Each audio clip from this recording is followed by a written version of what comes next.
राहुल गांधींनी परदेशात जाऊन भारताची बदनामी केली, भारतीय लोकशाहीची बदनामी केली, भारताच्या संविधानाने तयार केलेल्या लोकशाहीच्या संस्थांची बदनामी केली आणि सातत्याने अशा प्रकारे ते ही बदनामी करतायत. हे अतिशय निंदनीय अशा प्रकारचं कार्य आहे.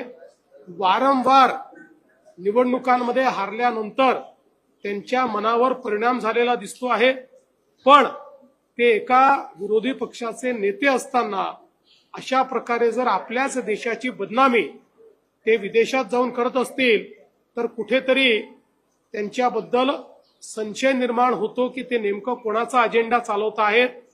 आणि विशेषतः माझा त्यांना सल्ला आहे, त्यांनी जनतेत जाऊन काम केलं पाहिजे. जगभरात फिरून भारताची बदनामी करून त्यांची मतं वाढणार नाहीत. जनतेत जर त्यांनी विश्वासार्हता निर्माण केली तरच त्यांची मतं वाढतील, पण ते करायच्या ऐवजी भारताला बदनाम करण्याचं काम त्यांचं चाललंय. महाराष्ट्रात ते हारले, हरियाणात ते हारले, दिल्लीमध्ये ते हारले.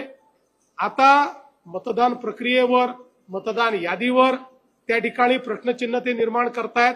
अतिशय बाळबोध अशा प्रकारचा हा प्रकार आहे.